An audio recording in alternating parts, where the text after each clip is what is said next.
Welcome to this class on the consequences of CSR about responsible money, investing and ratings.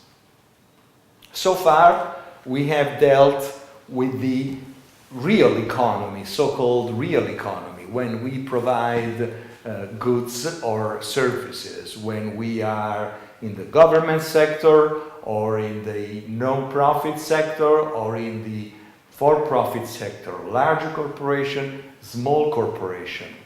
Today we work on the financial part of that. So there is an ethical or a CSR domain, a vast domain also in the area of finance. So we have ethical funding. So we have ethical funding, meaning investment that discriminates where they put money, and savers who invest in ethical funding because they don't want, for instance, they don't want money to go to finance corporations that produce alcohol. That's one way to define ethics, that is by production sector.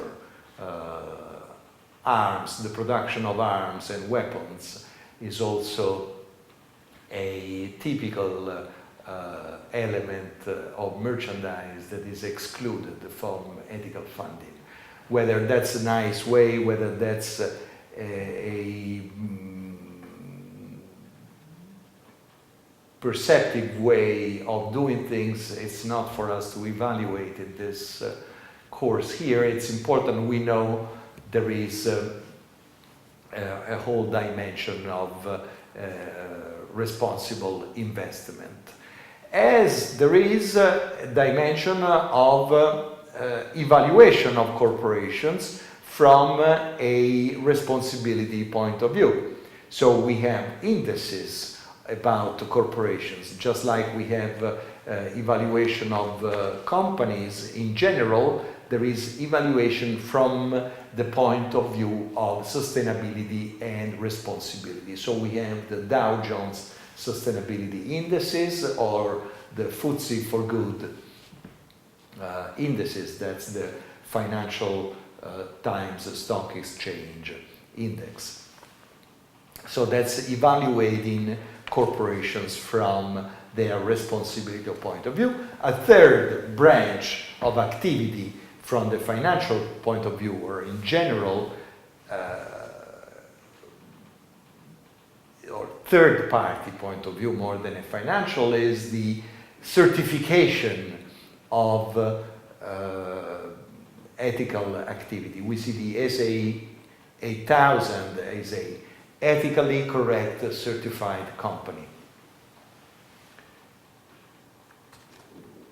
One thing about these indices, we go back to our questionnaires. And all this activity of evaluating is linked to our problem we devised and we talked about when we tried to group into questions our criticism of corporate reports and corporate activity through those reports, and making the transformation of opinion and analysis into specific data. This is all about, this is the key point where that comes in this area, because what we have been doing then and what they are doing here is that from reality, be it the reports, be it reality of activity of organizations, we single out specific statements or facts, we evaluate those individually, and we assign an individual score. So that is what these reports are doing. It is important what we saw in the questionnaires of classes 5, 6, 7, and 8 is that we specified the questions we are asking, and how we evaluate, what score we give to the answers corporations and organizations give to those questions. A problem I have here is that these evaluations do not make that very much explicit. I spoke at the time of an open source system of evaluation. When I say feel free to amend the questions, feel free to put in your own questions. That is important because we cannot do without subjectivity here. There is an element of subjectivity that cannot be ruled out because complexity is such that we need subjectivity to transform that complexity into simple numbers that may allow us a comparison between different organizations, because that's the end of it.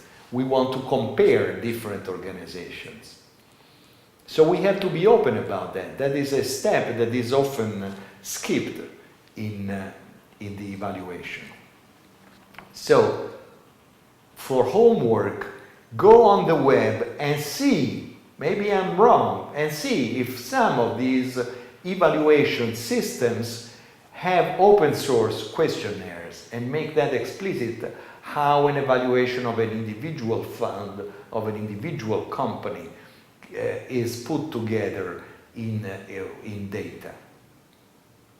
So read chapters 15 and 16, again, of values, which we will be needing for next classes, and also go back to the Global Compact, which we will need for the coming class.